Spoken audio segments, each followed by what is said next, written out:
El ánima como ser elemental. El concepto de seres elementales que habitan en el agua y el aire, en la tierra y el fuego, en los animales y las plantas, es antiguo y se da en todo el mundo, como lo demuestran innumerables ejemplos en la mitología y los cuentos de hada, el folclore y la poesía. Debido a que estos conceptos revelan una asombrosa similitud no solo entre sí, sino también con las figuras de los sueños y fantasías de la gente moderna, el estudio de estos conceptos ha llevado a la conclusión de que deben subyacer factores más o menos constantes, factores que siempre y en todas partes se expresan de manera similar. Las investigaciones de la psicología profunda han demostrado que las imágenes y figuras producidas por la facultad espontánea y mística de la psique no deben entenderse como una mera reproducción o parafraseo de fenómenos externos. Son también expresiones de hechos psíquicos internos y por lo tanto pueden considerarse como un tipo de autorrepresentación psíquica. Este punto de vista puede aplicarse también a las ideas de los seres elementales, y en lo que sigue se preguntará si el ánima se refleja en ellos y de qué manera.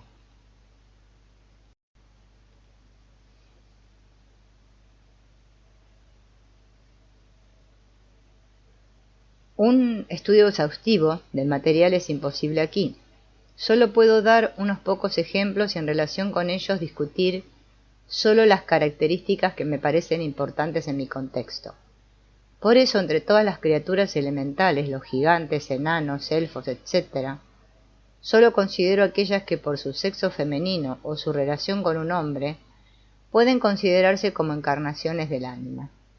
Porque el ánima, como es bien sabido, representa los componentes de la personalidad femenina del hombre y al mismo tiempo la imagen que tiene de la naturaleza femenina en general, es decir, el arquetipo de lo femenino. Por lo tanto, estas figuras no pueden ser consideradas figuras del ánima a menos que contengan rasgos femeninos típicos y claramente reconocibles, y prestaremos especial atención a tales rasgos con la esperanza de obtener una comprensión más profunda de la naturaleza del ánima en general.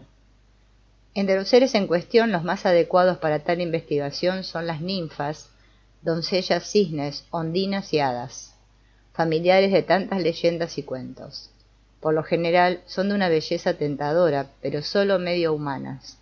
Tienen colas de pescado, como el nixie, o pájaros que se convierten en aves, como las doncellas cisnes. A menudo presentan como más de uno, especialmente como tres, al animus indiferenciado. También le gusta parecer como más de uno. Con canciones encantadoras estos seres atraen a un hombre a su reino, donde desaparece para siempre, o bien, tratan de atar al hombre enamorado para poder vivir en su mundo con él. Siempre tienen algo extraño en ellos, y hay un tabú relacionado con ellos que no debe ser roto. La figura de la doncella cisne es extremadamente antigua y casi puede ser llamada mitológica. Ella viene de muy atrás y aparece en todo el mundo. Probablemente la primera formulación literaria en este motivo es la historia de los Pururavas y Ubarsi, que se encuentra en uno de los más antiguos escritos védicos, el Rig Veda, y más claramente y con más detalle en el Satapa Brahmana. Daré la última versión en una forma algo más corta. La ninfa Ubarsi, Apsaraf, amaba a los Pururavas y aceptó casarse con él bajo sus propias condiciones. Ella dijo: 3 veces al día me abrazarás, pero no te acuestes conmigo contra mi voluntad y no me dejes verte desnudo, porque así es como nos comportamos las mujeres. Después de vivir con él durante varios años, quedó embarazada y los Gandharvas, al descubrir que había permanecido bastante tiempo entre los seres humanos, idearon un medio para su regreso. Una oveja con 2 corderos había sido atada a su sofá. Estos se lo robaron durante la noche, uno tras otro, y cada vez que ella gritaba: «¡Ay, me llevan, mi querido!», como si no hubiera un héroe y un hombre. Al oír esto, Purtirava se levantó, desnudo como estaba, para seguir a los ladrones, y en ese instante los Gandharvas produjeron un relámpago para que Urvasi viera a su marido, como a la luz del día. Así una de sus condiciones se había roto, y cuando los Puriravas volvieron, ella había desaparecido. Desesperado vagó por el país, esperando encontrar a Urvasi de nuevo, y un día llegó a un lago de loto en el que había ninfas nadando en forma de cisnes, y ella, a la que buscaba, estaba entre ellas. Cuando vio a Purtirava se mostró con forma humana y reconociéndola le suplicó: «Oh, esposa mía, quédate, cruel demente. Intercambiemos ahora las palabras. No se ha dicho estos secretos nuestros no nos traerán alegría». Y ella respondió: «¿Qué me importa hablar contigo? He muerto como el primero de los amaneceres. Puriravas, vuelve a casa. Soy como el viento difícil de atrapar». Afligido dijo: «Entonces tu compañero se irá corriendo este día para no volver nunca, para ir a la distancia más lejana, al desierto infestado de lobos». Ella respondió: «Purtirabas, no mueras, no te precipites, no dejes que los lobos crueles te devoren. En verdad, no hay amistad con las mujeres y sus corazones son los corazones de las hienas». Añadió que, mientras estaba ante los mortales, había comido poca grasa de sacrificio cada día y aún se sentía satisfecha con ello. Pero finalmente su corazón se apiadó de él y le dijo que volviera en un año. Entonces su hijo habría nacido y también se acostaría con él por una noche. Cuando llegó la última noche del año, he aquí que había un palacio de oro, y se le dijo que entrara en él, y le trajeron a su esposa. A la mañana siguiente los Gandharvas le ofrecieron una bendición, y cuando por consejo de Urvasi pidió convertirse en uno de ellos, le concedieron su deseo. Pero primero tenía que ofrecer un sacrificio, y los Gandharvas pusieron fuego en un cuenco, y se lo dieron con ese fin. Se llevó el fuego y el hijo que le había nacido a su pueblo natal. Luego, después de buscar las varas adecuadas para el fuego de sacrificio, las encendió en la forma en que el Gandharvas recomendó y se convirtió en un Gandharva. Esta antigua leyenda, tan temprana como es, muestra los rasgos típicos que se encuentran en versiones posteriores y en otras localidades. Por ejemplo, la unión con ese ser implica un conjunto definido de condiciones cuyo incumplimiento será fatal. En nuestra historia, por ejemplo, los Purtiravas no pueden ser vistos desnudos por Urvasi. Una prohibición similar ocurre en la famosa historia de Cupido y Psique, solo que allí se invierte en que a Psique se le prohíbe ver a su divino esposo, mientras que Urvasi no quiere ver a los Puriravas humanos desnudos, es decir, no quiere ver su realidad. Aunque la ruptura de esta orden es involuntaria, resulta en el retorno de la ninfa a su elemento, cuando dice que está saciada con los trozos de grasa de sacrificio que consumió durante su estancia con los Puriravas. Esto también parece indicar que la realidad humana no es de su agrado. Además, cuando vuelve a su propio mundo, atrae a su marido tras ella.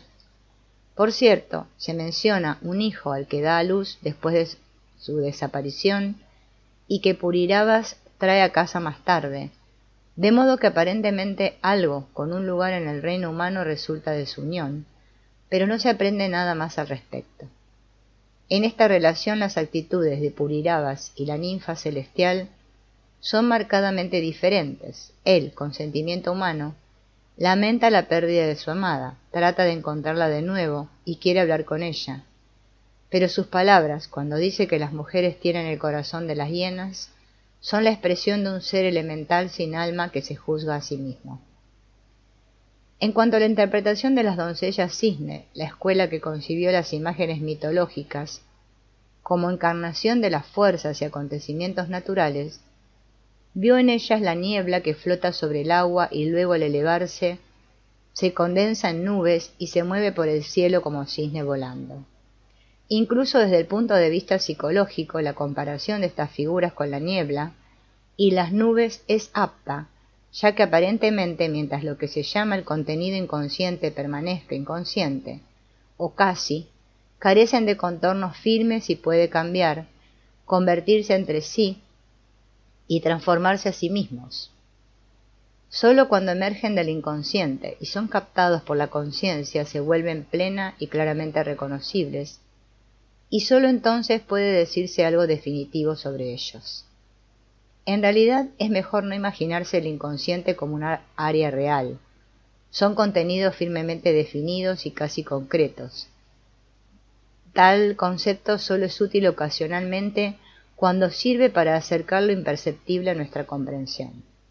En las visiones o representaciones hipnagógicas de los contenidos inconscientes, a menudo aparece una formación tipo nube en la etapa inicial de un desarrollo que toma forma definitiva más tarde. Algo así flotaba ante la visión de Goethe cuando permitió Mefisto decir, al describir el reino de las madres de Fausto: escapar de lo existente a los reinos sin límite de los fantasmas. Disfruta de lo que ya no existe. Como nubes de película, los fantasmas se deslizan a lo largo. Blande la llave y mantén alejada la multitud en la sombra. De esto podemos concluir que la feminidad representada por la ninfa o Barsi es todavía demasiado nebulosa e incorpórea para vivir permanentemente y realizarse en el reino humano, es decir, en la conciencia despierta. Sus palabras, he fallecido como el primero de los amaneceres, soy como el viento difícil de atrapar, también indican el carácter insustancial y nebuloso de su ser, que se ajusta al de un espíritu de la naturaleza y produce una impresión de sueño como de realidad. Un carácter completamente similar es el sueño de Oengus, una leyenda irlandesa atribuida al siglo VIII. Oengus, que era él mismo de ascendencia mítica, vio en un sueño una hermosa chica acercándose a su sofá, pero cuando fue a tomar su mano ella se alejó de él. La noche siguiente la chica volvió, esta vez con un laúd en la mano, la más dulce que jamás haya existido, y le tocó una melodía. Así que siguió durante todo un año y Oengus cayó en una enfermedad debilitante. Pero un médico diagnosticó su problema y se enviaron mensajeros a recorrer toda Irlanda en busca de la chica que, según el médico, estaba destinada a ser suya. Finalmente descubrieron que su padre era el rey de una colina de hadas y que ella cambiaba su forma a la de un cisne cada 2 años. Para conocerla, Oengus debe venir un día determinado a un lago determinado. Al llegar allí, vio 3 veces 50 cisnes sobre el agua, unidos de 2 en 2 por cadenas de plata. Pero Oengus llamó a su amante de los sueños por su nombre y ella lo reconoció y le dijo que vendría a la orilla si prometía que podía volver al lago otra vez. Cuando él lo prometió, ella se acercó a él y él se arrojó a sus brazos. Entonces se durmieron en forma de 2 cisnes y se adentraron en el lago 3 veces para que su promesa no se rompiera.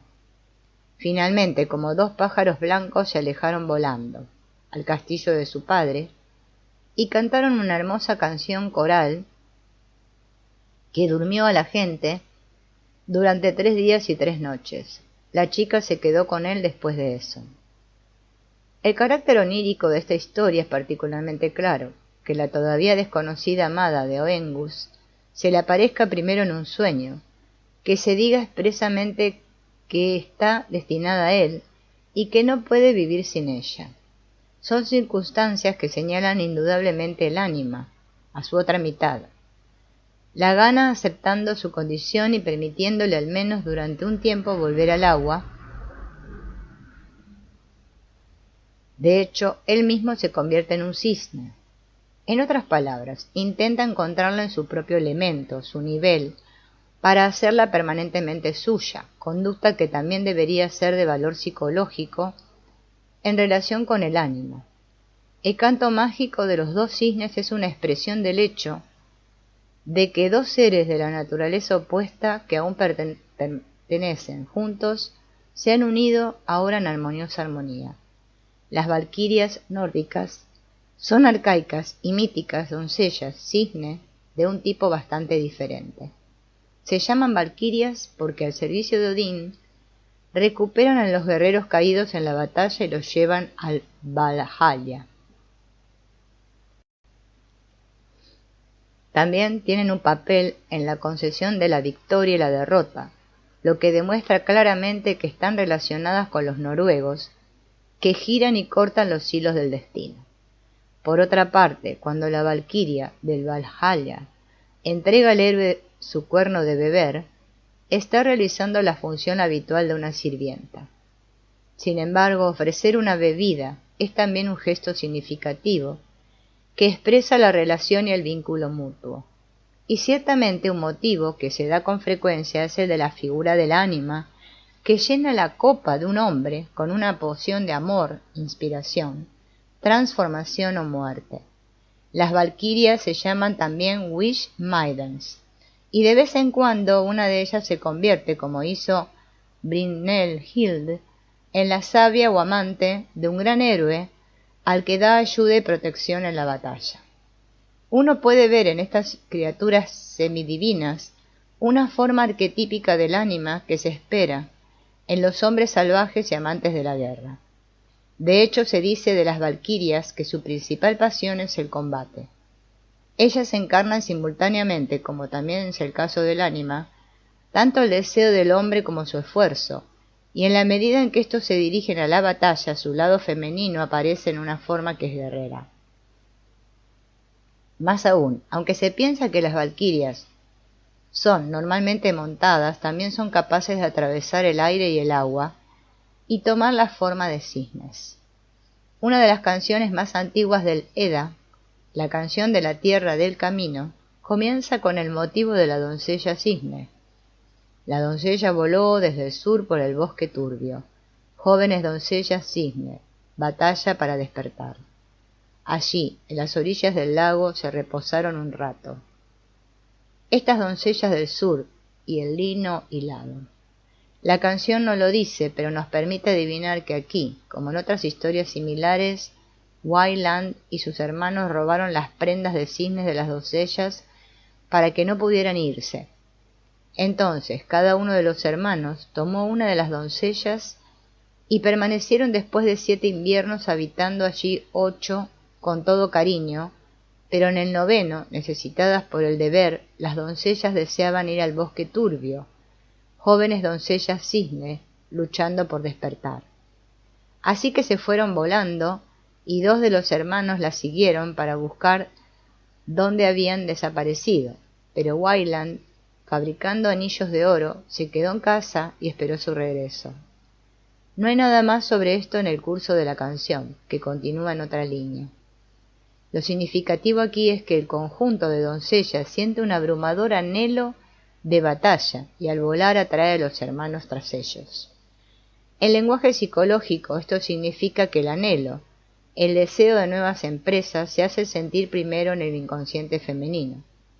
Antes de llegar claramente a la conciencia, el esfuerzo por algo nuevo y diferente se expresa generalmente en forma de una emoción, un impulso vago o un estado de ánimo inexplicable. Cuando esto se expresa, como en la canción del camino y muchas otras leyendas a través de un ser femenino, significa que las emociones inconscientes se transmiten a la conciencia a través del elemento femenino en el hombre, a través de su ánima. Esta ocurrencia inicia un impulso o actúa como una intuición, revelando nuevas posibilidades al hombre y llevándolo a perseguirlas y captarlas.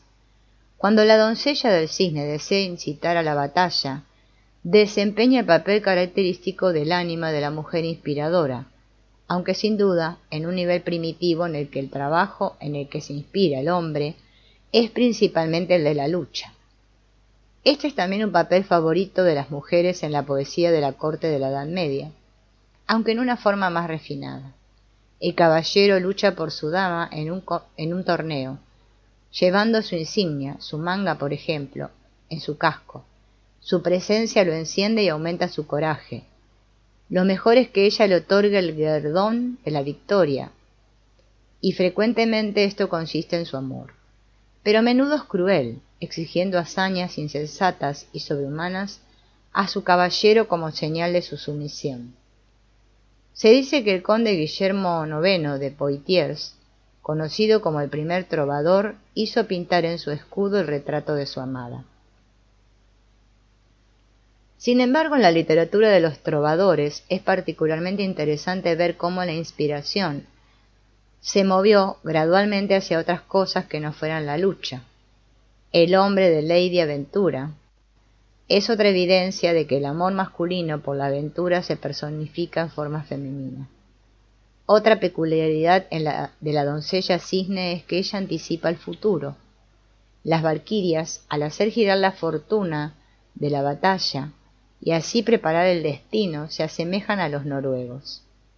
Y a su vez estos últimos, cuyos nombres son Urd, Verdandi y Skuld, parecen encarnar los procesos naturales de la vida, del devenir y el morir. En el reino celta, el mismo personaje se atribuye a las hadas, cuyo nombre está relacionado con Hatum, y a quienes también les gusta aparecer de 3 en 3. A menudo sucede que el bien otorgado por las 2 primeras es cancelado por la tercera, un rasgo que recuerda a los noruegos o a los Perkae. En Nibelungenlied relata que en su viaje al rey Etzel, los Nibelungos llegaron a las altas aguas del Danubio y Hagen se dirigió a buscar un camino para cruzar. Allí escuchó el agua salpicando y al acercarse vio a Wisi-Wit, sabio presagio, bañándose en un hermoso manantial.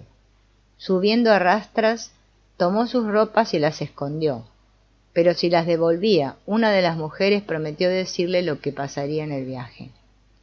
Flotaron como aves marinas ante él en la inundación.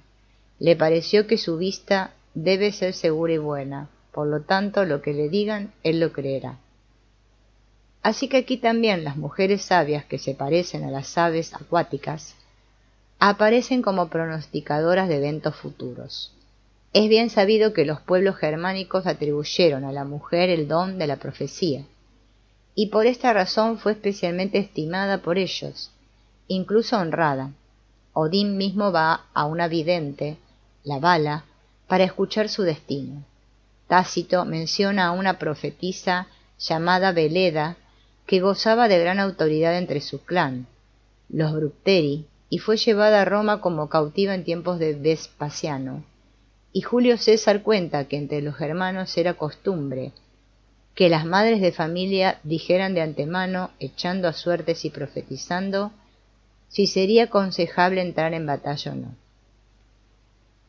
Entre los griegos y los romanos esta función la ejercían pitonisas y las sibilas, y tales conceptos parecen haber sido reservados por mucho tiempo, como lo demuestra una historia acerca de Carlomagno que Grimm reporta de un manuscrito de Leiden del siglo XIII.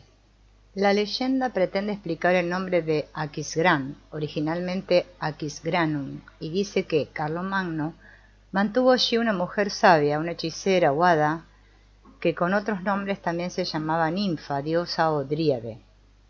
Con ella tuvo relaciones sexuales y ella vivió mientras él permaneció con ella, pero murió cuando él se fue. Un día, cuando tuvo su placer con ella, vio que había un grano de oro en su lengua.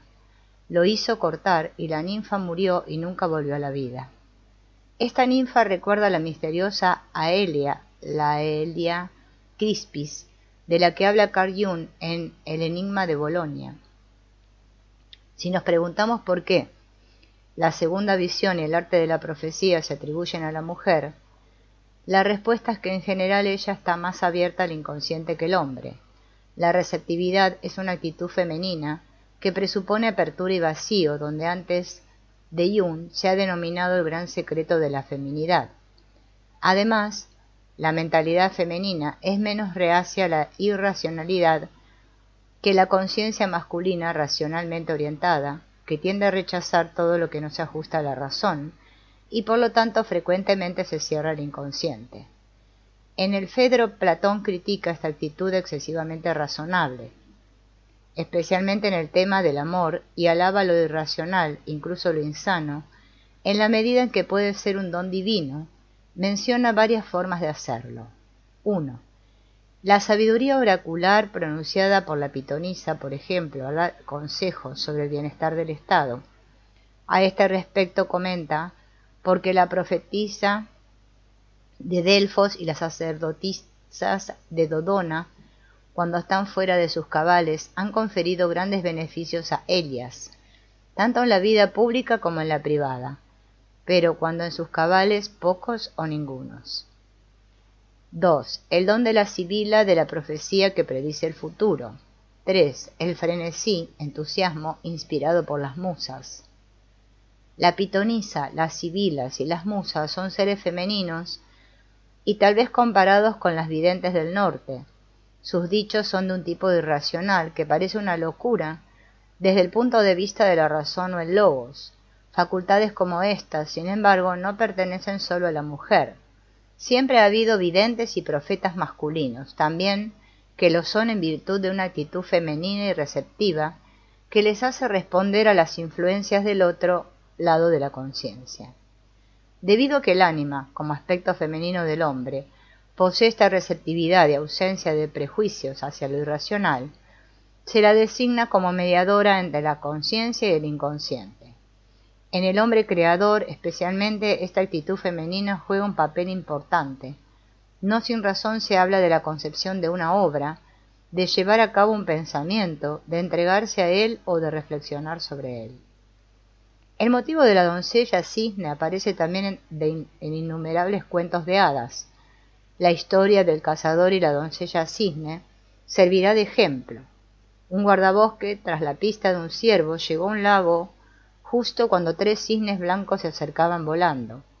Inmediatamente se convirtieron en 3 hermosas doncellas que se bañaron en el lago, pero después de un tiempo salieron del agua y volaron como cisnes. No pudo sacarse de la cabeza a estas doncellas y resolvió casarse con una de ellas, así que 3 días después volvió al lago y las encontró de nuevo bañándose. Suavemente se acercó y tomó el manto de cisne dejado en la orilla por la más joven.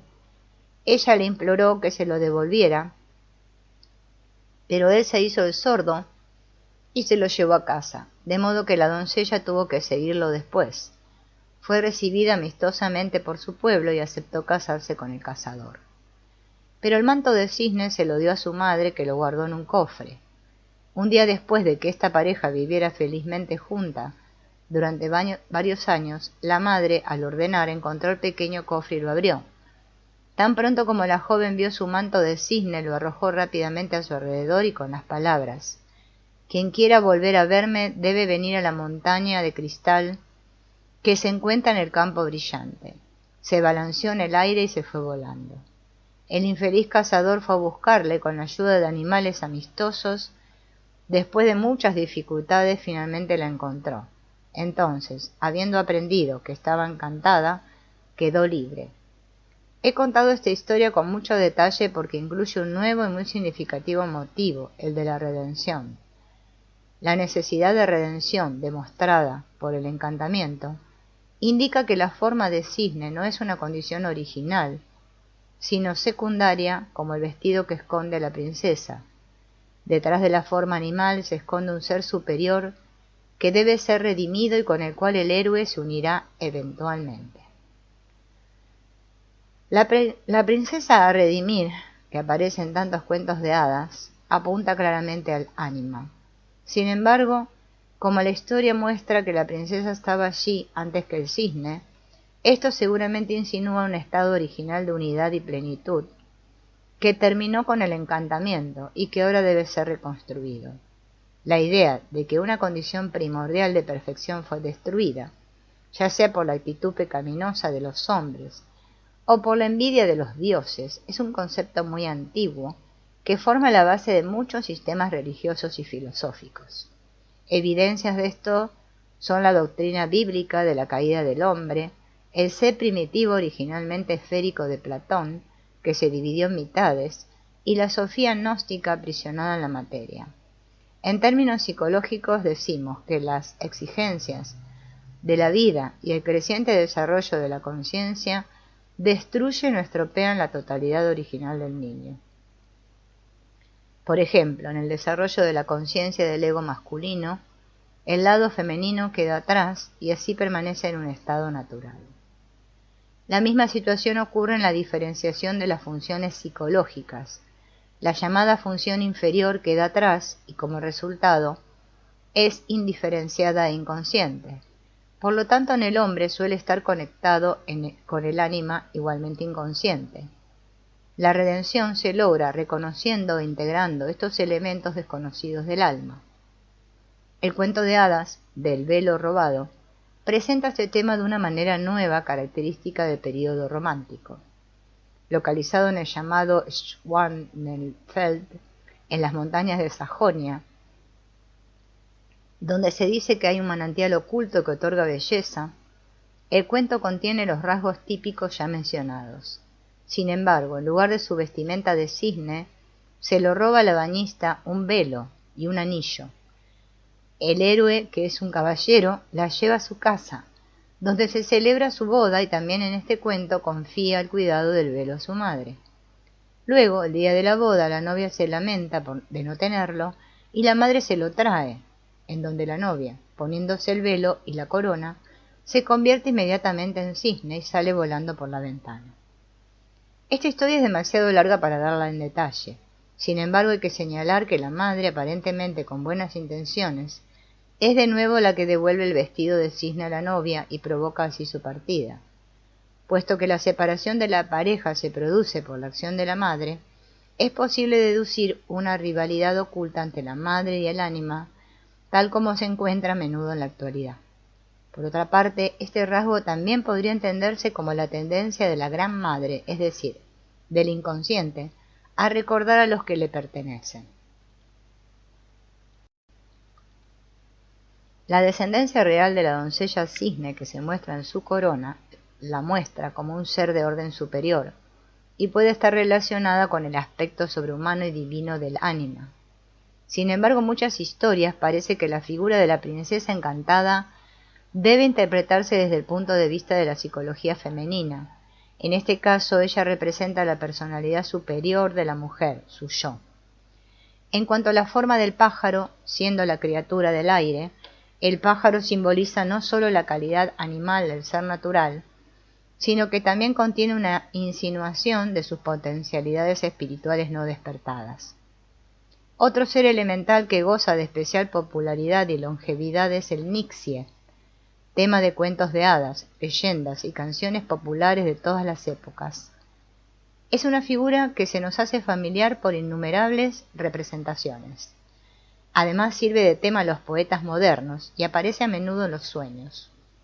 Un término antiguo particularmente favorecido por los poetas del siglo XIII para estos seres acuáticos es merminne o merfei, debido a que poseen, como las doncellas de los cisnes, el don de la profecía y el conocimiento de las cosas naturales.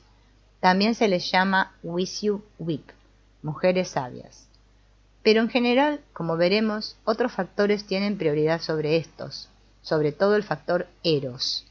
Así lo demuestra el movimiento conocido como Frauendienst o Minendienst, que expresó la nueva actitud hacia las mujeres y hacia el eros surgida durante los siglos XII y XIII, y constituyó una contrapartida caballeresca al fomento de los valores del logos en los monasterios. Como muestra la poesía de la época, entre las causas que contribuyeron a esta mayor valoración de la mujer, se encuentra la aparición más clara y la mayor eficacia del ánima. Siendo esencialmente femenina, el ánima, como la mujer, está predominantemente condicionada por el eros, es decir, por el principio de unión, de relación, mientras que el hombre está en general más ligado a la razón, al logos, al principio discriminatorio y regulador. Así que las merminne y sus compañeras siempre tienen una relación amorosa con un hombre, o intentan llevarla a cabo, un esfuerzo que es de hecho un objetivo femenino fundamental. En este sentido se diferencian de las doncellas cisnes, que en su mayoría no buscan tal relación por su propia voluntad, sino que por el robo de sus prendas de plumas, caen en el poder del hombre a través de una artimaña. Por lo tanto, tratan de escapar a la primera oportunidad, tales relaciones son predominantemente instintivas y carecen de motivos psicológicos o de cualquier significado más allá de lo instintivo. El hecho de que un hombre se apodere de una mujer más o menos por la fuerza es una clara señal de que su actitud erótica está en un nivel completamente primitivo. Así que no es irrazonable que una criatura elemental, al unirse con un hombre así, pida que no se le haga violencia, que no se le golpee la mano o que se le hable con dureza. Las leyendas de las fiestas acuáticas y los nixies están particularmente extendidas, especialmente en regiones con población celta. En todos los lugares estos cuentos están conectados con localidades y familias definidas, particularmente en Gales, Escocia e Irlanda, donde han estado vigentes hasta tiempos muy recientes. Como ejemplo entre muchos daré una leyenda de Gales registrada por John Rice, un conocido coleccionista y estudioso del folclore celta. Los eventos descritos se supone que ocurrieron hacia finales del siglo XII, en un pueblo de Carmarthenshire, en Gales. Aquí vivía una viuda con su hijo. Un día, mientras pastoreaba su ganado en las colinas, el hijo llegó a un pequeño lago, donde para su asombro vio una de las criaturas más bellas que ojos mortales hayan visto jamás. Una chica sentada en la superficie intacta del agua, arreglando sus cabellos con un peine y usando la superficie vidriosa como espejo. De repente vio al joven, mirándola fijamente y sosteniendo un pedazo de pan con la esperanza de atraerla a la orilla. Se acercó, pero rechazando el pan porque era demasiado duro, se zambulló bajo el agua cuando intentó agarrarla. Él regresó a casa y regresó al día siguiente, cuando por consejo de su madre, le ofreció a la chica un poco de pasta sin hornear, pero el resultado no fue mejor. No fue hasta el tercer día, cuando probó el pan a medio cocer, que la chica aceptó e incluso le animó a tomar su mano. Entonces, después de un poco de persuasión, aceptó convertirse en su novia, pero con la condición de que vivieran juntos solo hasta que recibiera de él 3 golpes sin causa. Él accedió muy voluntariamente a esto, y luego ella desapareció de nuevo bajo el agua. Inmediatamente después, sin embargo, surgieron 2 bellas chicas como ella, junto con un hombre de estatura imponente y cabeza canosa, que se presentó como el padre de la novia y dijo que consentiría la unión si el joven podía elegir a la chica adecuada de las 2. No fue una tarea fácil, ya que eran muy parecidas, pero finalmente reconoció a su amada por la forma en que sus sandalias estaban atadas. Entonces su padre le prometió una dote de tantas ovejas, vacas, cabras y caballos como pudiera contar sin vacilar o respirar, y mientras contaba los animales salían del lago. Después de eso la pareja se fue a vivir a una granja cercana y vivieron allí en prosperidad y felicidad, y les nacieron 3 hijos. Un día fueron invitados a un bautizo. La esposa no quería ir, pero el marido insistió, y cuando ella tardó en traer los caballos del campo, él le dio una palmada jocosa en el hombro con su guante, en lo que ella le recordó su acuerdo. En otra ocasión, en que estaban juntos en una boda, ella rompió en lágrimas en medio de la alegre compañía, y cuando su marido, dándole una palmada en el hombro, le preguntó la razón de ello, ella respondió: «Ahora empiezan los problemas para esta pareja y para ti también, porque este es el segundo golpe». Después de un tiempo sucedió que asistieron a un entierro y, en contraste con el luto general, ella cayó en ataques de risa inmoderada. Naturalmente esto era muy difícil para su marido, así que la golpeó y le advirtió que no se riera. Ella dijo que se había reído porque la gente, cuando muere, se libera de sus preocupaciones, y entonces se levantó y salió de la casa con estas palabras: «El último golpe ha sido dado. Nuestro matrimonio está roto y ha terminado. Adiós». Entonces, convocando a todos sus animales de la granja, se dirigió con todo el rebaño de vuelta al lago y se zambulló. La historia no dice lo que le pasó al desconsolado marido, pero cuenta que los hijos vagaban a menudo por los alrededores del lago y que su madre se les aparecía a veces allí. De hecho, ella le reveló al mayor que él beneficiaría a la humanidad convirtiéndose en un curandero. Le dio un saco de recetas médicas para este propósito y le prometió que vendría cuando él necesitara su consejo. De hecho, se mostró con frecuencia y enseñó a sus hijos las cualidades de las hierbas curativas, de modo que alcanzaron gran celebridad por su conocimiento y habilidad médica. Se dice que los últimos descendientes de esta familia de médicos murieron en 1719 y 1739. La historia, por lo tanto, no se refiere únicamente a una relación instintiva y erótica. La mujer del agua trae a su marido prosperidad y transmite a sus hijos un conocimiento de las hierbas curativas que es obviamente debido a su conexión con la naturaleza. Existen innumerables leyendas similares relacionadas con personas concretas que se remontan a las mujeres del agua y que son muy provechosas. Los tabúes no son siempre los mismos. A veces el hombre no puede tocar a su esposa con hierro, o no puede decir palabras hostiles más de 3 veces, y así sucesivamente. Pero siempre la violación de la condición resulta de la falta de atención, o de un fatídico accidente, nunca es intencional. Por irracionales que sean estas condiciones en sí mismas, el efecto que se deriva de su violación es tan consistente e invariable como una ley natural, porque los seres medio humanos como estos forman parte de la naturaleza y no poseen la libertad de elección permitida al hombre, lo que le permite a veces comportarse de una manera que no corresponde a las leyes de la naturaleza, como por ejemplo cuando su comportamiento está determinado por percepciones y sentimientos que lo elevan por encima de lo puramente natural. Mucho se puede aprender en esta historia de los 3 incidentes en los que el hada del agua recibe los golpes fatales. La primera ocasión es un bautizo en el que ella no desea participar, y esto significa que el rito cristiano es repugnante para su naturaleza pagana. Según las ideas de la época, los seres elfos se alejaban de todo lo cristiano. Se decía que los sermones de los misioneros cristianos los ahuyentaban y provocaban para traerlos a la tierra, a las llamadas colinas de las hadas. En el segundo incidente estallan lágrimas en una ocasión alegre, y en el tercero perturba el humor de luto con una risa desordenada.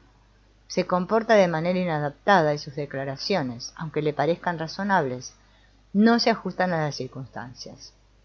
Esto indica que se está expresando algo indiferenciado, porque los elementos aún inconscientes o reprimidos de la personalidad permanecen primitivos e indiferenciados, y cuando se manifiestan de esta forma se dice que no están adaptados.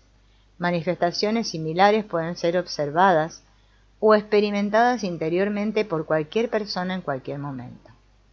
El Nixie, que vive en el agua, es decir, en el inconsciente, representa lo femenino en un estado semi-humano casi inconsciente. En la medida en que está casada con un hombre, se puede suponer que representa su ánima inconsciente y natural, junto con su sentimiento indiferenciado, ya que sus transgresiones ocurren en este ámbito. Al mismo tiempo, hay que señalar que no está adaptada a cuestiones de sentimiento individual sino colectivo. Es un hecho que los componentes inconscientes de la personalidad, el ánima, el animus y la sombra, o las funciones inferiores de uno, son siempre las que el mundo encuentra ofensivas, y que por lo tanto son reprimidas una y otra vez. La desaparición del Nixie, en su elemento, describe lo que sucede cuando un contenido inconsciente sale a la superficie, pero está tan poco coordinado con la conciencia del ego, que se hunde ante la más mínima provocación. Que se requiera tan poco para que esto suceda muestra cuán fugaces y fácilmente dañados están estos contenidos. En este contexto también pertenece la venganza que los seres elfos toman cuando son despreciados o insultados, ya que son extremadamente susceptibles y es probable que perseveren en los resentimientos no modificados por ningún entendimiento humano. Lo mismo puede decirse del ánima, del animus y de las funciones indiferenciadas.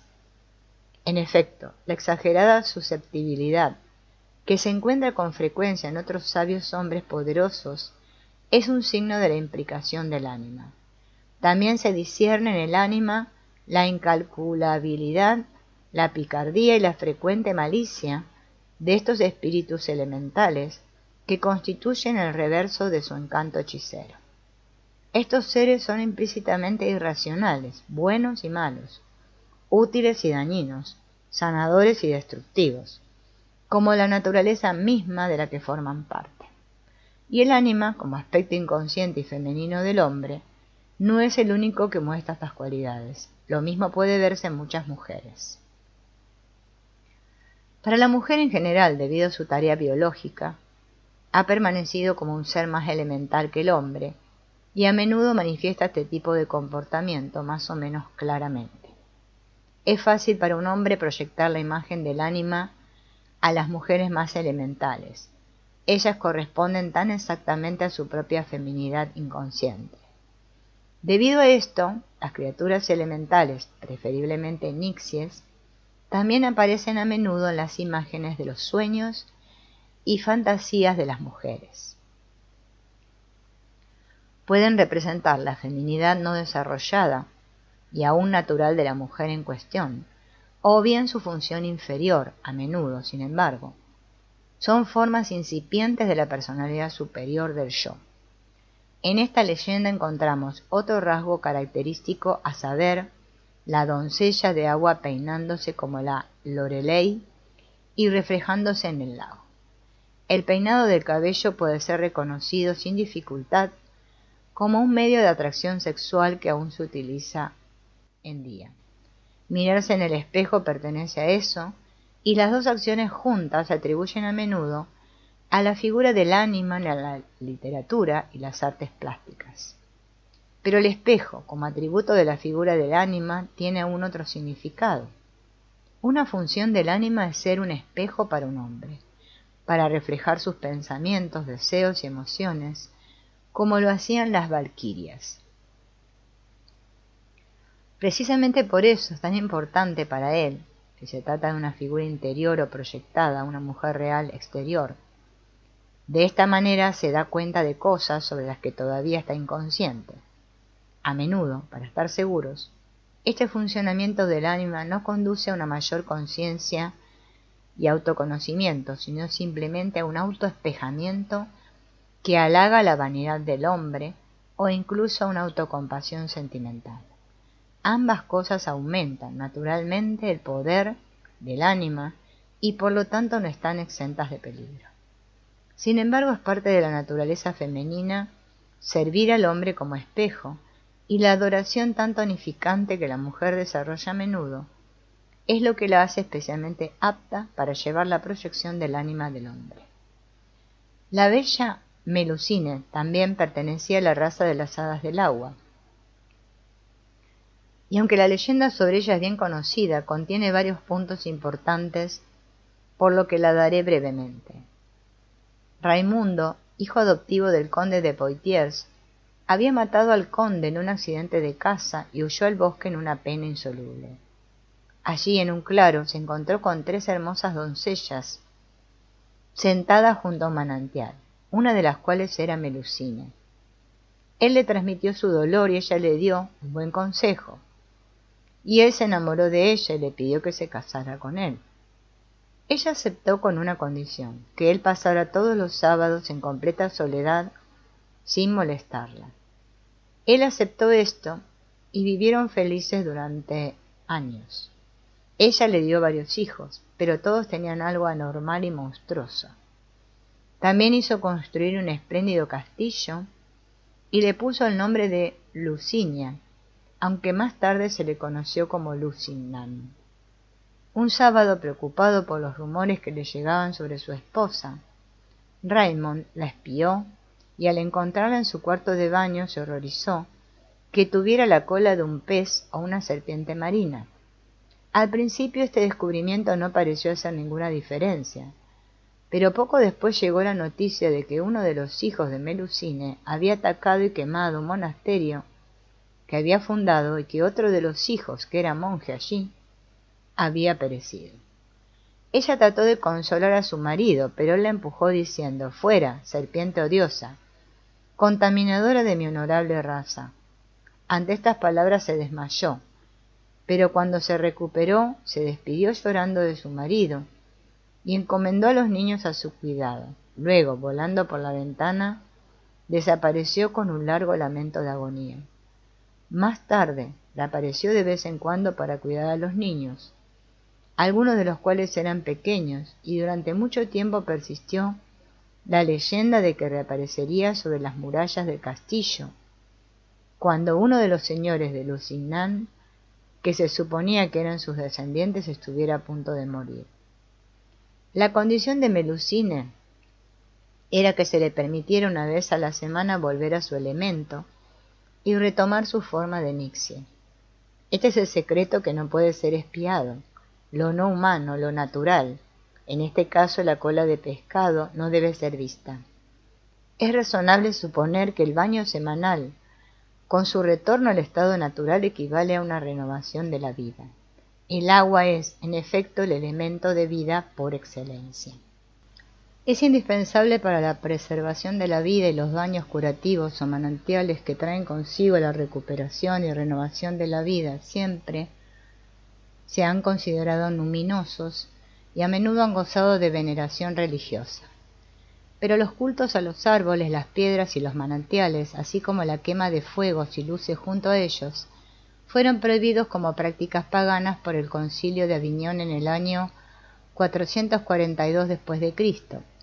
En su lugar se levantan imágenes de la Virgen decoradas con flores y velas cerca de los manantiales en muchos lugares como expresiones cristianas del antiguo sentimiento que aún hoy sobrevive.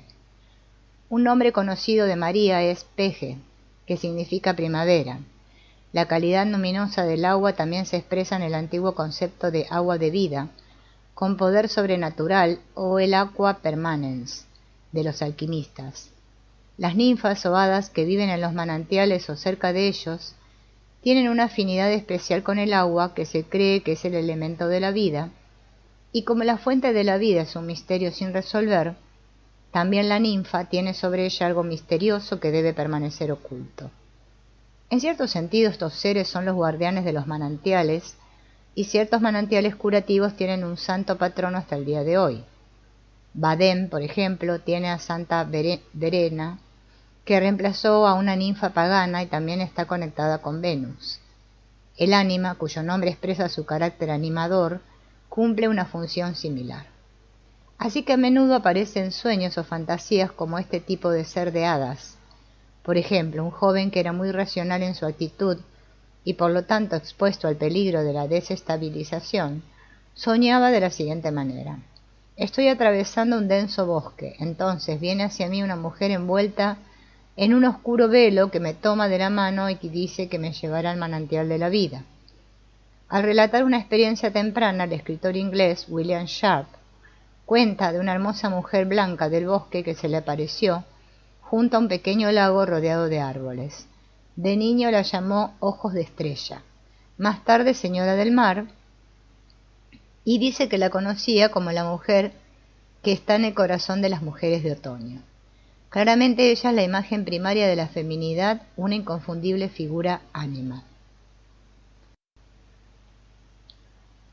El ánima representa la conexión con el manantial o fuente de vida en el inconsciente. Cuando no existe tal conexión o cuando se rompe, se produce un estado de estancamiento o de torpeza, a menudo tan inquietante que hace que la persona implicada busque un psiquiatra. Gottfried Keller describe esta condición de forma impresionante en su poema Noche de invierno. Ni un ala batió en el cielo de invierno, quieta y deslumbrantemente blanca la nieve caída. No hay nubes que cubran las estrellas en lo alto. No hay olas que tiren del lago congelado de abajo. De lo profundo se elevó un árbol de agua hasta que su copa se congeló en la cortina de hielo. En una rama un nixie trepó hacia mí, mirando hacia arriba a través del verde frígido. Parado ahí arriba, en la lámina de cristal que me separaba de las profundidades tan negras y oscuras, podía ver, ahora cerca bajo mis pies, su blanca belleza reluciente. Miembro por miembro, ella, en la miseria pegada, sondeó para encontrar en ese techo rígido algún espacio fisurado. Ella está siempre, siempre en mi mente. Nunca olvidaré su rostro sombrío. La nixie prisionera en el hielo corresponde a la princesa encantada en la montaña de cristal, que se mencionó anteriormente. tanto el cristal como el hielo forman una armadura fría, dura y rígida, aprisionando lo que está vivo para que tenga que ser liberado. Otra característica importante de la leyenda de Melusine debe ser mencionada. Cuando su hijo prende fuego al monasterio que Melusine ha fundado, esto obviamente expresa el antagonismo ya mencionado entre la raza elfa y el cristianismo. Por otro lado, según muchos relatos, parece que estos seres también deseaban la redención. Paracelso, que escribió una letanía sobre espíritus elementales como ninfas, sílfides, pigmeos y salamandras, dice que aún se parecen a los seres humanos. No descienden de Adán y no tienen alma. La gente del agua es la que más se parece a los hombres e intenta con más empeño entrar en contacto con los humanos. No solo han sido vistos por el hombre, sino que se han casado con él y le han dado hijos. Y más allá se dice que las ninfas vienen a nosotros desde el agua y se sientan en las orillas de los arroyos, donde tienen su morada, donde son vistas, tomadas también, atrapadas y cazadas como dijimos antes. Por la unión con un hombre reciben un alma y también los hijos de tales uniones poseen almas.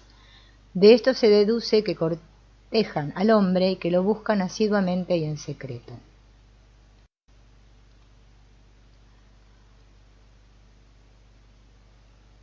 De la misma manera que un pagano ruega por el bautismo y lo corteja para adquirir su alma y volverse vivo en Cristo.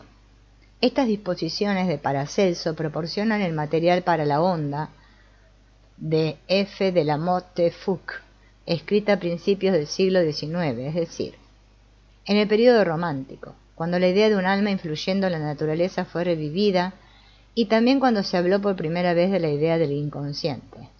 En esta historia el motivo central es la falta del alma del Nixie. Andine es la hija de un rey del mar que reina en el Mediterráneo. Por deseo de él, para que ella pueda adquirir un alma, es llevada en secreto a una pareja de pescadores, quienes, creyendo que su propio hijo se ha ahogado, toman en su lugar a una niña huérfana. Undine crece como una niña encantadora, pero a menudo distancia a sus padres adoptivos por su naturaleza extrañamente infantil y su constante inclinación a las travesuras. Durante una tormenta, un caballero errante busca refugio en la cabaña del pescador, y Undine, aunque normalmente es caprichosa y tímida, es confiadamente amistosa con él. Su encanto y sus maneras infantiles le encantan, y como la tormenta ha desviado convenientemente a un padre reverendo a la cabaña, la pareja se casa con él. Pero ahora Undine admite a su marido que no tiene alma, y él comienza a sentirse incómodo. A pesar de todo su amor, está plagado de la idea de estar casado con un ser de la misma naturaleza. Ella le ruega que no la abandone, ya que su clase no puede ganar almas excepto a través de un vínculo de amor humano. Solo le pide una cosa, que nunca, sobre todo si están cerca del agua, le diga una palabra dura, porque si lo hace los guardianes del agua vendrán a buscarla. El caballero la lleva a su castillo y entonces el destino aparece en la figura de Bertalda, una damisela que esperaba convertirse en su esposa. Undine la recibe de forma amistosa, pero el caballero se siente cada vez más incómodo.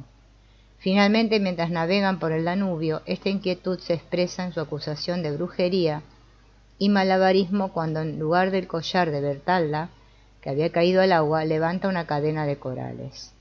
Profundamente herida, Undine se balancea de la barca y desaparece llorando bajo la corriente de agua, pero no sin antes advertir a su marido que si no se mantiene fiel a ella, los espíritus del agua se vengarán. Sin embargo, su matrimonio con Bertalda está próximo a ser realizado. El día de la boda, Bertalda pide que le traigan su loción de belleza del pozo del castillo, que previamente hubiera sido sellado por orden de Undine, para evitar que entren los espíritus del agua. Cuando se quita la piedra, la figura de Undine emerge velada en blanco. Llorando se dirige hacia el castillo y golpea suavemente la ventana de su marido. En un espejo la ve entrar y acercarse a él. Mientras se acerca a su diván dice: «Han abierto el pozo, así que vengo y ahora debes morir». Al develarse lo toma en sus brazos y él muere mientras ella lo besa. En la leyenda de Sigfrido, esto juega un papel importante, ya que la lucha entre las valquirias Brynhilde y Kriemhilde a menudo conduce a grandes dificultades en la vida real. Fundamentalmente tal conflicto expresa la oposición entre dos mundos, el exterior y el interior, el consciente y el inconsciente, lo cual parece ser la tarea especial de nuestro tiempo para tender un puente. Otro tipo de experiencia del ánima se presenta en Lai Lai de Lamballe, que forma parte del ciclo de leyendas bretonas. Lamballe era un caballero que pertenecía a la compañía del rey Arturo, pero se sentía ignorado porque no tenía suficiente riqueza para hacer una buena exhibición. Un día, conoció a una hermosa doncella en un manantial. Ella lo condujo a su aún más hermosa compañera, quien lo entretuvo maravillosamente y le hizo el favor de su amor. Su única condición era que él nunca traicionara a ninguna de las partes. También prometió cumplir todos sus deseos y aparecer cuando él la deseara. Gracias a esto, sus otros deseos fueron satisfechos y fue capaz de equiparse con algunos medios para ganar más y más consideración en la corte. Incluso atrajo la atención de la reina, que le ofreció su amor cuando la rechazó. Ella se sintió tan herida que finalmente le obligó a admitir que tenía una amante más hermosa que ella. Enfadada, exigió que el rey llamara a Lamballe ante la corte para defenderse del cargo de haber insultado a la reina. Para hacerlo tendría que probar que su amante era realmente tan bella como él decía. Pero la dificultad era que ahora ya no podía convocar a su amada porque habría traicionado el secreto de su amor. Toda esperanza parecía perdida cuando, acompañado por 4 hermosas damas y montado en una espléndida carroza blanca, su amada apareció como la belleza en persona, vestida de blanco y con un manto púrpura. Lamballe estaba ahora justificado. Todos se vieron obligados a admitir que no había pretendido demasiado. La canción termina con el hada que se lleva a su amor en el caballo a su reino. Ser llevado al país de las hadas es psicológicamente un motivo muy importante.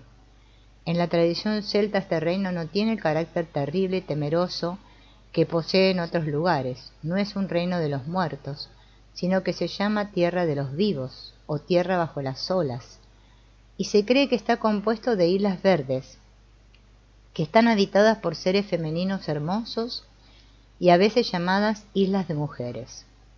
Eternamente jóvenes y hermosas, estas criaturas disfrutan de una vida sin penas, llena de música y baile y de las alegrías del amor. Las hadas viven aquí, incluyendo a la famosa Morgana Fi, Fata Morgana, cuyo nombre implica que es marinera y a la que llevan a sus amantes humanos. Psicológicamente este Eliseo, comparable a los jardines de las Hespérides, puede ser interpretado como una tierra de ensueño que es encantadora y agradable, por supuesto, no exenta de peligro. Es bien sabido que el ánima gobierna este reino y conduce el camino hacia él. El peligro de perderse allí, es decir, en el inconsciente, parece haberse sentido incluso en los primeros tiempos, ya que innumerables historias describen al caballero, atrapado en los lazos del amor, que olvida sus deberes de caballero y en una pareja autosuficiente con su amante, se aleja del mundo y de la realidad. Un ejemplo extremo de este tipo es el caso del encantador Merlín, cuya amada, el hada Vivian, usó las artes mágicas que había aprendido escuchándolo a escondidas para atarlo en lazos invisibles y encerrarlo en un arbusto de espino del que nunca pudo escapar. Esta historia es particularmente instructiva porque la figura de Merlín encarnaba tan adecuadamente la conciencia y la facultad de pensar que faltaba en el mundo masculino que le rodeaba. Era un luciferino, un ser parecido a Mefisto, y como tal representaba el intelecto en statu nascendi, es decir, en una forma aún primitiva. A esto debía su poder mágico, pero debido a que su lado femenino había sido descuidado, lo hizo retroceder en forma de Eros y limitó los hilos de la naturaleza a este hombre que se había identificado con el principio del logos. A un periodo algo posterior pertenece la leyenda de Tannhäuser, que Richard Wagner revivió. Aparentemente data del siglo XV y fue ampliamente conocida en el siglo XVI en toda Suiza, Alemania y los Países Bajos. Ahora que he empezado a acostarme con Tannhäuser, te cantaré y las maravillas que ha hecho con Venus la noble Mini. Tannhäuser era un robusto caballero en busca de maravillas que deseaba entrar en el monte de Venus donde se encuentran las mujeres bonitas. Después que Tannhäuser se quedó mucho tiempo en el Venusberg, su conciencia lo golpeó y fue a Roma a pedir la absolución del Papa. Pero esto le fue negado y se le dijo que su pecado no sería más perdonado y que la rama muerta que tenía ante él se volvería verde de nuevo. Así que regresó a Venusberg y permaneció allí, incluso cuando el Papa le envió un mensajero con la noticia de que había ocurrido un milagro, que la rama había vuelto a ser verde. El final de la canción, en muchas versiones, es como sigue. Así que él, dentro del monte, elige su amor para ser y para el Papa, el cuarto urbano se pierde eternamente. Como su nombre lo indica, Venusberg es un lugar de placeres y delicias del amor donde Venus tiene influencia. Corresponde en todos los sentidos a las islas de las mujeres, o las colinas de las hadas, de las que se ha hablado antes, y todas las leyendas sobre ellas se parecen mucho, en que cuentan que un hombre es atraído a tal lugar y retenido allí por el encanto de una mujer y que nunca o solo con la mayor dificultad puede encontrar su salida de nuevo. Un ejemplo de esto en la antigüedad fue Calipso, que mantuvo a Odiseo en su isla y lo liberó solo a instancias de los dioses.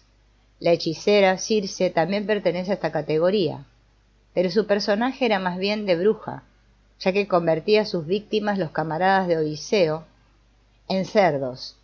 El antagonismo entre el cristianismo y el paganismo, ya insinuado en la historia de Melusina, sale a la luz en la leyenda de Tannhäuser. Sin embargo, el paganismo que surgió en la época del Renacimiento no era el de los pueblos del norte, sino el de la antigüedad. Un ejemplo adecuado para nuestro tema es la famosa Hypnerotomachia Polifili, de Francesco Colonna. Aquí un monje describe cómo en un sueño su amada, la ninfa Polia, después de dejarle ver y experimentar una serie de escenas e imágenes psicológicamente significativas de la antigüedad clásica, los lleva finalmente a Citeria, donde Venus les da a ambos la bendición. Otra obra importante de mencionar aquí es Le Paradis de la Reine Sibylle de Antoine de la Salle. Fue conservado en 2 manuscritos del siglo XV e impreso en 1521. Este paraíso, según una tradición italiana, se encuentra en la Mentedella Sibila en los Apeninos. El autor que ha visitado el lugar da cuenta de él y de las tradiciones relacionadas con él. Se supone que una cueva en la montaña es la entrada al palacio de la reina Sibila, y su reino interior corresponde exactamente al Venusberg. La leyenda se asemeja a la de Tannhäuser, excepto que aquí el caballero arrepentido promete el perdón inmediato de sus pecados. Sin embargo, su escudero le hace creer que el Papa lo está engañando y realmente pretende encarcelarlos. Así que ambos regresan al paraíso de la Sibila. Que en esta historia la reina y sus doncellas se retiren todos los viernes a medianoche a sus aposentos durante 24 horas y asuman formas de serpiente es un rasgo ya conocido de la leyenda de las Melusinas. Lamento que el espacio en que dispongo no me permita seguir discutiendo el libro. Sin embargo, es interesante, a la luz de lo que ya se ha dicho, notar que en esta tradición el monte Venusberg y la montaña de la Sibila son idénticos. Según de Sonai, la Sibila a la que se refiere es la de las Cumas, que le dijo a Eneas el camino al inframundo, explicándole dónde se encontraba la rama dorada que le abriría la entrada. Se suponía que esto estaba en una cueva cerca del lago Averno, y una gruta, que se dice que es la de la Sibila, todavía se muestra en la vecindad.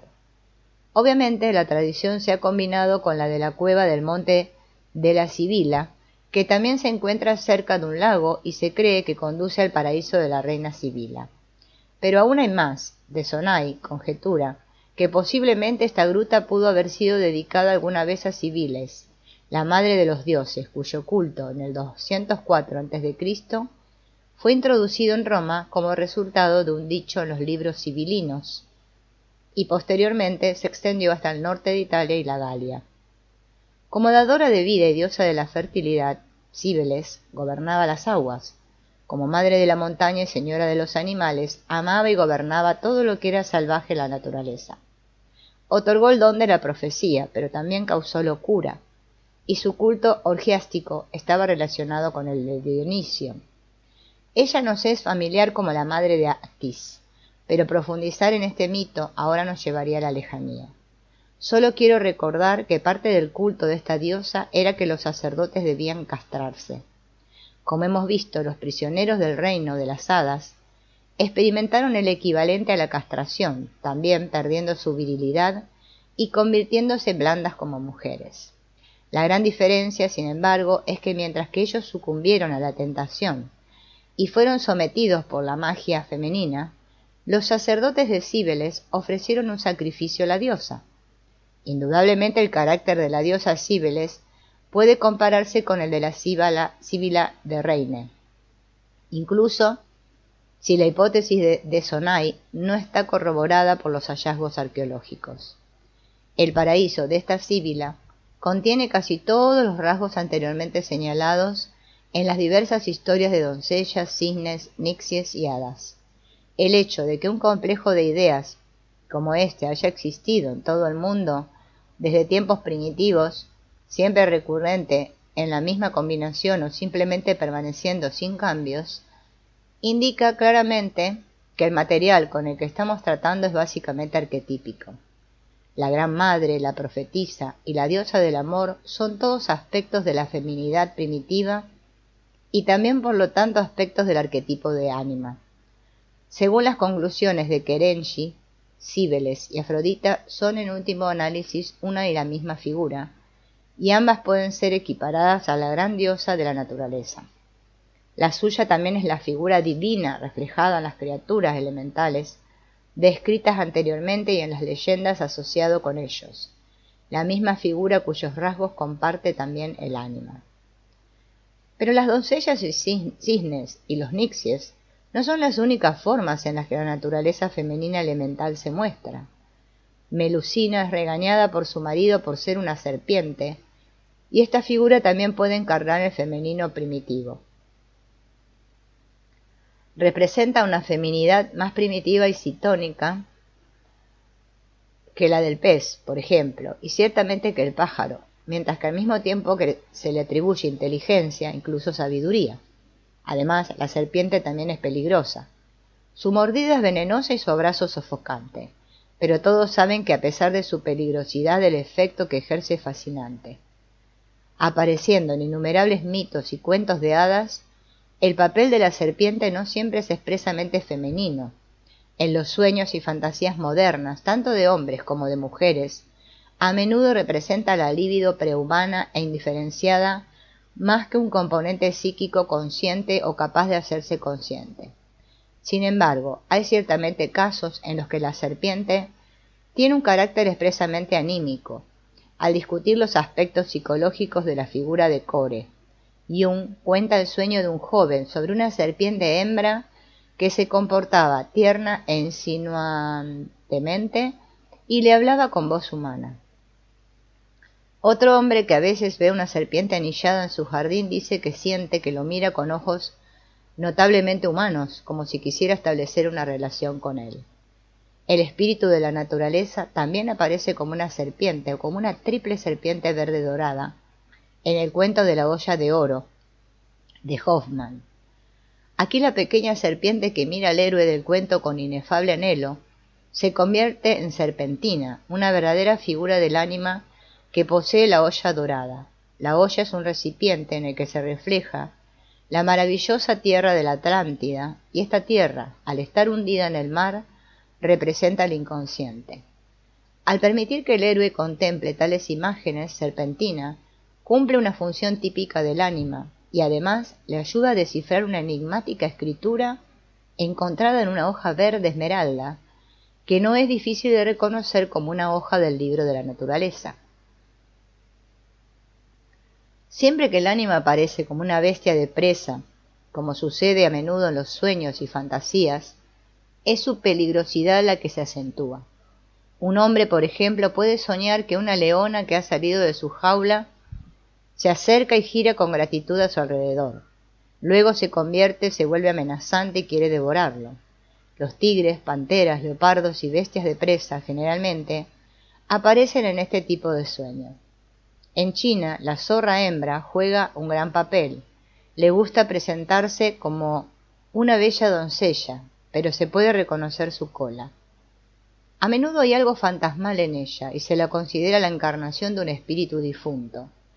Las mujeres tienen sueños similares, pero en su caso el animal, en la medida en que femenino, representa la sombra o la feminidad primitiva del soñador. En la literatura reciente, la figura de Antinea en la novela de Benoit, La Atlántide, revela de manera impresionante tanto la serpiente como la bestia de los presagios del ánima elemental. Fascinando a todos los hombres que se abren camino con la belleza de Venus, la sabiduría de la serpiente y la crueldad del carnívoro, ella hace una magia irresistible sobre ellos y sin excepción perecen. Luego sus cadáveres momificados se usan para adornar un mausoleo erigido especialmente para este fin. Antinea afirma haber surgido de la Atlántida perdida y haber descendido de Neptuno, por lo tanto, como Morgan, la Fie y Afrodita, es nacida en el mar. Es una figura de ánima puramente destructiva. Aquellos a los que encanta pierden toda su fuerza y virtud masculina y finalmente mueren. Como se puede ver en estos ejemplos, sucumbir al poder del ánima siempre tiene el mismo efecto fatal, y es de alguna manera comparable a la castración de los sacerdotes de Cíbeles. Que Antinea explique su nefasto comportamiento como venganza contra el hombre, que durante siglos ha explotado a la mujer y abusado de ella, es psicológicamente significativo. En la medida en que encarna la feminidad arquetípica negativa, este sería el principio femenino que se venga de sí mismo por la devaluación a la que ha sido sometido.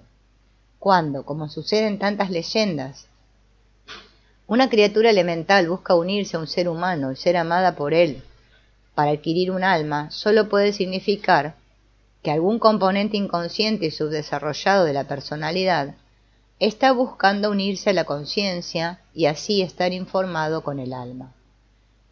Este esfuerzo se expresa de la misma manera en los sueños y Carl Jung da un ejemplo de ello. Una joven sueña que un pájaro blanco vuela hacia la ventana de su habitación.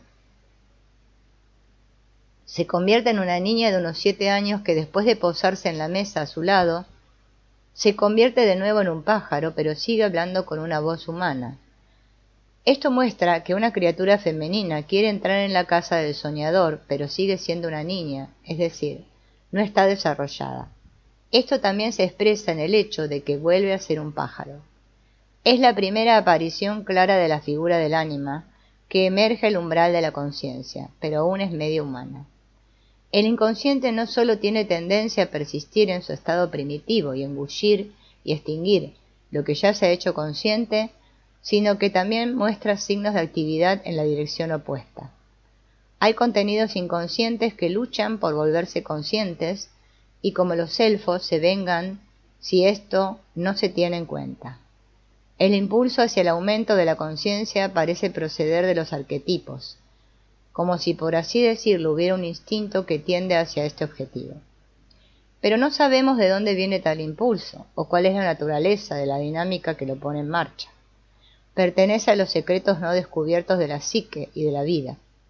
El impulso hacia el aumento de la conciencia en el material discutido anteriormente se expresa en el deseo de una criatura, todavía ligada a la naturaleza, y solo medio humana, de acercarse a un ser humano y ser aceptada por él, es decir, por la conciencia.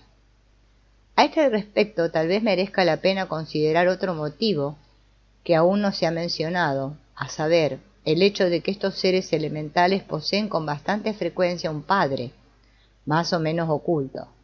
Las valquirias son las doncellas de Odín y Odinis, un dios del viento y el espíritu. En el cuento del cazador y la doncella cisne, que tiene que ser liberada de la montaña de cristal, su padre está con ella y es liberado al mismo tiempo. El padre de Nixie, galés, la entrega en un matrimonio al hombre y Undine también es enviada por el rey del mar, su padre, a vivir entre los hombres para ganar un alma. En los sueños modernos y la imaginación activa, el ánima también aparece frecuentemente en compañía de una figura paterna. Esto puede ser tomado como una insinuación de que detrás del elemento de la naturaleza femenina hay un factor espiritual masculino, al que tal vez se le atribuya el conocimiento de las cosas ocultas que poseen estas criaturas femeninas elementales. Jung llama a este factor el viejo sabio o el arquetipo de significado, mientras que designa el ánima como el arquetipo de vida. El factor de significado en el inconsciente es lo que hace posible que la conciencia se desarrolle. En cierto sentido, este factor es comparable a la idea de la lumen naturae, que Paracelso describe como una luz invisible que llega al hombre como en un sueño. Dice que, como la luz de la naturaleza, no puede hablar, construye formas en el sueño a partir del poder de la palabra de Dios. Revisando todo lo que se ha dicho sobre estas criaturas elementales, vemos que en general poseen las mismas cualidades y se comportan de manera similar. Más aún, estas cualidades y los efectos que producen pueden ser comparados con los del ánima. Tanto la criatura de la naturaleza como el ánima representan el principio de Eros. El primero transmite conocimiento oculto, así como el segundo transmite información sobre el contenido del inconsciente. Ambos ejercen un efecto fascinante y a menudo poseen un poder lo suficientemente abrumador como para producir resultados ruinosos, especialmente cuando ciertas condiciones que afectan a la relación entre el ser humano y lo elemental, o entre el ego consciente y el ánima, quedan sin cumplir. Este fracaso es la razón por la que muchas leyendas terminan insatisfactoriamente, es decir, con la relación rota o hecha imposible. De esto se deduce que tal vínculo es un asunto delicado, como lo es también la relación con el ánima. De hecho, sabemos por experiencia que el ánima hace ciertas demandas a un hombre.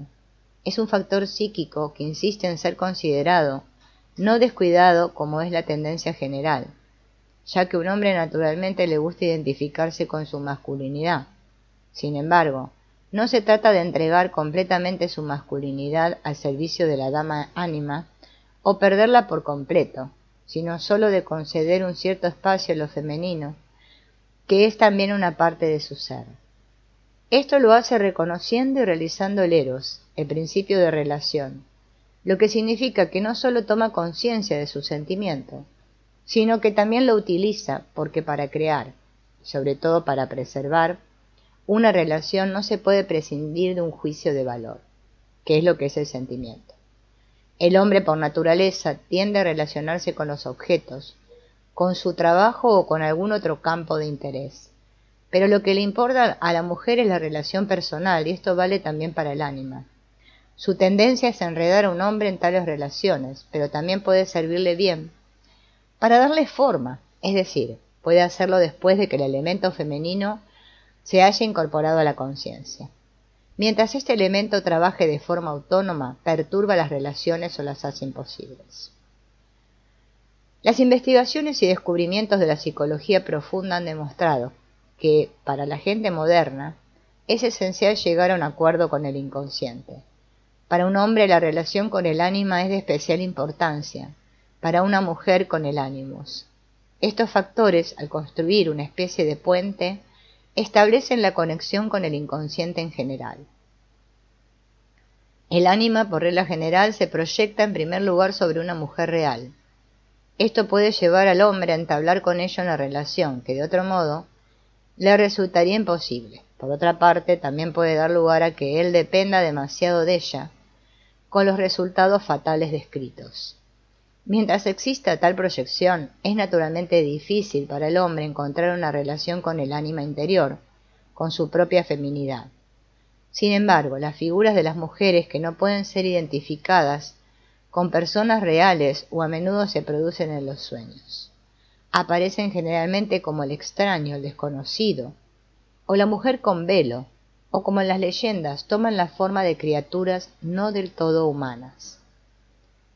Es probable que los sueños de este tipo causen una fuerte impresión y estén coloreados de sentimiento. Es fácil creer que se refieren a una magnitud psíquica interior con la que debe establecerse una relación. En la literatura existe un contraste entre el gran número de figuras como esta, con todas sus circunstancias y efectos asociados, y la rareza de los casos en que las relaciones entre los hombres y tales criaturas elementales son llevadas a una conclusión satisfactoria. Es esencial para establecer una relación con el inconsciente que el ego sea lo suficientemente fuerte y definido como para resistir el peligro, siempre presente cuando se trata del inconsciente, de ser sobrecargado y extinguido por él. Un ego claramente definido es también necesario para mantener la continuidad de una relación de este tipo, pues aunque las figuras inconscientes quisieran ser aceptadas por los hombres, es decir, admitidas en la conciencia, son por naturaleza fugaces y vuelven a desaparecer fácilmente. Sin embargo, la solución de este problema parece ser una tarea en especial hoy en día, como puede atestiguar los psicoterapeutas y los psicólogos, y en el método conocido como imaginación activa de Carl Jung, que dice que la confrontación y el acercamiento de la personalidad del ego con estas figuras del inconsciente sirven, por un lado, para diferenciarlos del ego, por otro, para relacionarlos con él, y ambos lados se ven afectados. Un buen encantador ejemplo de esto se encuentra en Libusa, un cuento de hadas, originalmente checo, recientemente editado por Musaeus, que dice así: una ninfa de los árboles, viendo su roble en peligro, obtiene protección de un joven y noble escudero llamado Crocus. Por su servicio ella propone recompensarlo con el cumplimiento de un deseo, por la fama y el honor, tal vez, o la riqueza, o la felicidad en el amor. Pero él no elige nada de esto, deseando en cambio descansar a la sombra del roble de la marcha fatigosa de la guerra. Y allí, de la boca de la ninfa, aprender lecciones de sabiduría para desentrañar los secretos del futuro. Este deseo es concedido y cada noche al atardecer ella viene a él y vagan juntos a lo largo de las orillas de un estanque. Ella instruyó a su atento alumno, nos dicen, en los secretos de la naturaleza, le enseñó el origen y la esencia de las cosas, sus cualidades naturales y mágicas, y así, en la medida en que la sensibilidad y el sentimiento del joven se definieron por su asociación con este hermoso duende, su frágil y sombría figura pareció adquirir mayor solidez y sustancia. Su pecho ganó calor y vida, sus ojos marrones brillaban con fuego, y junto con este aspecto femenino, ella parecía también adquirir los sentimientos de una floreciente virginidad. A continuación se presenta una descripción inusualmente apta de los efectos y contraefectos resultantes de una relación con la figura del ánima. Ella se vuelve más real y más viva, mientras que el sentimiento del hombre se diferencia y se le enseña también a convertirse en un pensador y un hombre de sabiduría que abarca el mundo, allí logrando la fama. La historia llega a una conclusión natural. Después de haber vivido juntos durante mucho tiempo, la ninfa se despide un día de su marido, previendo que al final de su roble ya no puede evitarse. Entonces el árbol es alcanzado por un rayo y ella, cuya vida ha permanecido ligada a él a pesar de su calidad humana, desaparece para siempre. Una relación notable y creo única con el ánima fue encontrada por William Sharp, el autor inglés que ya he mencionado. Por deseo de su padre mercader, primero estudió leyes, pero resultó ser inadecuado para ello. Luego pasó 3 años igualmente insatisfactorios en un barco de Londres, renunciando a este cargo. Se dedicó a la crítica de arte y literatura y también publicó algunos poemas. Estas ocupaciones lo pusieron en contacto con los círculos literarios y artísticos londinenses y se hizo especialmente amigo de Dante Gabriel Rossetti. En la biografía de la que se extrae este material, escrita por su esposa, que también era su prima, se nos dice que se le ofrecieron repetidamente puestos de enseñanza universitaria que no pudo aceptar debido a su salud. Además de este aspecto crítico e intelectual, venía también una vida de sueños y fantasías que él llamaba vida verde, porque estaba muy conectada con la naturaleza por la que sentía un gran amor. Este lado de su carácter se hizo evidente durante sus viajes anuales al mar, y sobre todo en Escocia. En su niñez, una enfermera escocesa lo había familiarizado con las leyendas gaélicas, y Escocia para él parecía un hogar del alma. Durante una estancia allí comenzó a escribir un romance celta titulado Faraón. Se dio cuenta al escribir del predominio del elemento femenino en él y de cuánto el libro debía su inicio al lado subjetivo y femenino de su naturaleza. En consecuencia, decidió publicarlo bajo el nombre de Fiona MacLeod, que le vino listo a la mente. Posteriormente escribió varios otros libros bajo este seudónimo que reflejan claramente el carácter especial de Escocia y sus habitantes.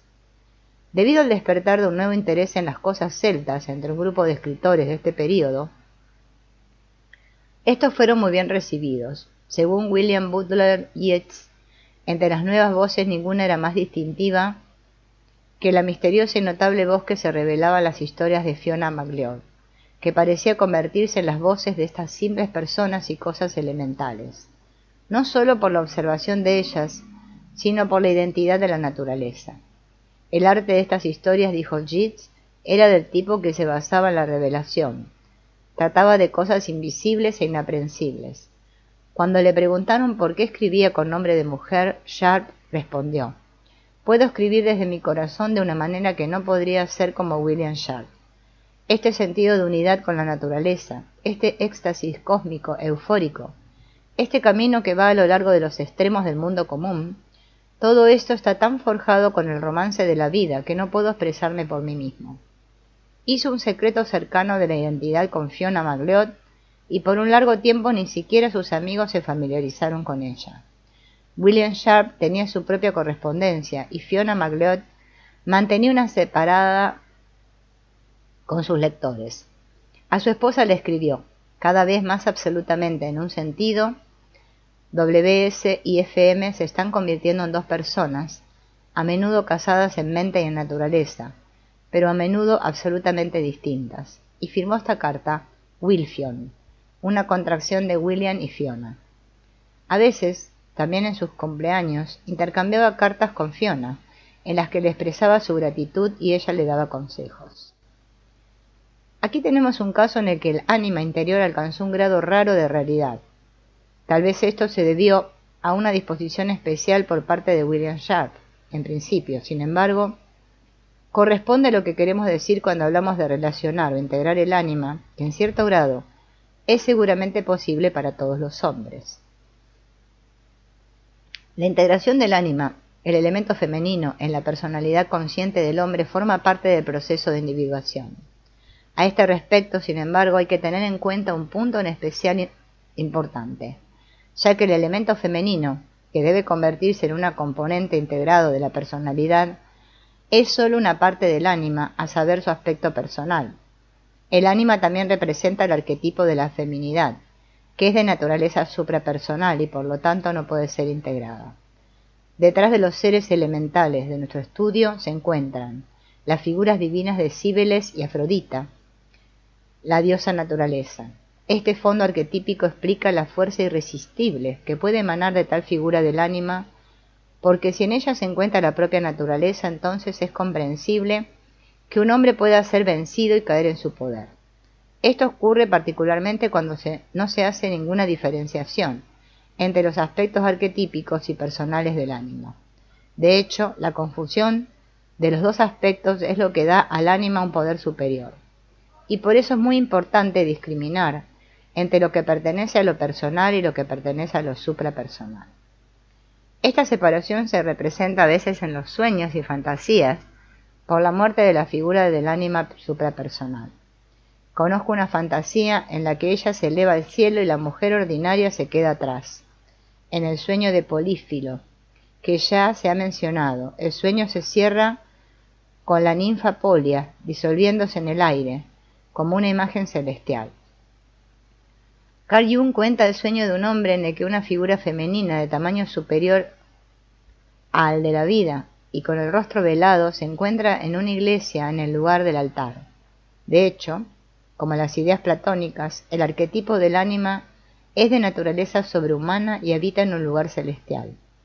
Aunque es distinto de los componentes personales y femeninos del alma, Es sin embargo la imagen primordial que se encuentra detrás de ellos y los forma a su semejanza. Como gran madre y diosa del amor, como señora, o por cualquier otro motivo que se le llame, el ánima en su aspecto arquetípico debe ser recibida con reverencia. Por otro lado, un hombre debe aceptar su ánima personal, la feminidad que le pertenece, que lo acompaña y lo complementa, pero no se le puede permitir que lo gobierne. Al intentar presentar el ánima como un ser elemental, he dejado de lado las formas superiores de su manifestación, como por ejemplo Sofía. Esto es porque me pareció importante enfatizar el aspecto natural que tan marcadamente pertenece a la esencia del ser femenino. Cuando el ánima se reconoce e integra, se produce un cambio de actitud hacia lo femenino en general. Esta nueva evaluación del principio femenino trae consigo una debida reverencia por la naturaleza. También, donde como el punto de vista intelectual dominante en una era de ciencia y tecnología lleva a utilizar e incluso a explotar la naturaleza en lugar de honrarla. Afortunadamente hoy en día se puede observar signos que apuntan en esta última dirección. El más importante y significativo de ellos es probablemente el nuevo dogma de la Assumptio Mariae y su proclamación como maestra de la creación. En nuestro tiempo, cuando tales fuerzas amenazantes de división están trabajando, dividiendo a las personas, individuos y átomos, es doblemente necesario que aquellos que se unen y se mantienen juntos se hagan eficaces, porque la vida se basa en la interacción armoniosa de fuerzas masculinas y femeninas, tanto dentro como fuera del ser humano. La unión de estos opuestos es una de las tareas más importantes de la psicoterapia actual.